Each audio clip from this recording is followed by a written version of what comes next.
उत्तराखंड अधीनस्थ सेवा चयन आयोग के भर्ती घपले की अब तक की जांच में राज्य के 9 जिलों में नकल माफिया का जाल सामने आ चुका है। इसी बीच पेपर लीक मामले में अब तक की सबसे बड़ी कार्रवाई की गई।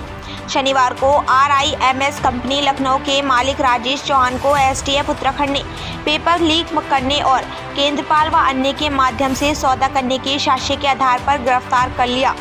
इसी कड़ी में SSP अजय सिंह पत्रकारों से रूबरू हुए, जहां उन्होंने इस मामले से जुड़ी कई कड़ियों का खुलासा किया। उन्होंने बताया कि अन्य गवाहों और टेक्निकल साक्ष्य से ये सामने आया कि RMS टेक्नो सॉल्यूशन लिमिटेड का स्वामी राजेश चौहान ही प्रश्न पत्र लीक का मुख्य अभियुक्त है, जिसने बड़े स्तर पर लीक करवाया और कई अभ्यर्थियों को प्रश्न पत्र उपलब्ध कराकर करीब 2 करोड़ का अवैध धन अर्जित किया। सभी को विस्तार से थोड़ा बताना चाहूँगा कि 22 जुलाई को परीक्षा लीक मैटर में अनियमितताओं को मिलते माननीय मुख्यमंत्री उत्तराखंड महोदय द्वारा जो इसमें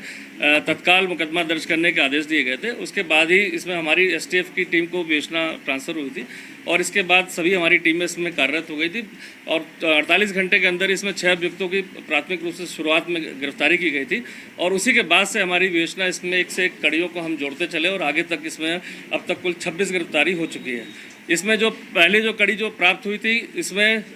जो हमारे यहाँ कोचिंग सेंटर और वहाँ के जो कर्मचारी हैं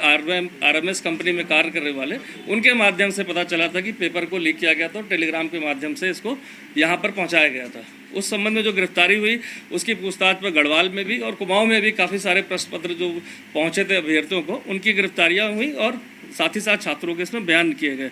इसी के साथ साथ इसमें एक संगठित गिरोह का भी नाम पता चला जो धामपुर से ऑपरेट कर रहा था। उस गैंग के भी सदस्यों को एक-एक करके कड़ियों को जोड़ा गया और उनकी गिरफ्तारियां की गई। तो इसमें एक केंद्रपाल नाम के व्यक्ति का नाम पता चला जो धामपुर का निवासी है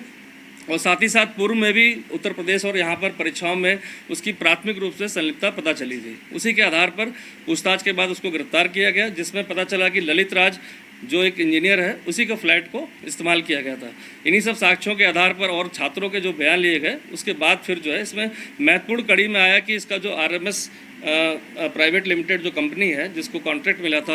UKSSC से, उसके मालिक की प्रथम दृष्टया संलिप्तता आई, क्योंकि 3 स्तर की इसमें पूछताछ हो चुकी थी और उन सभी वेरिफिकेशन करने के बाद उसको कल देर रात्रि इसको गिरफ्तार किया गया।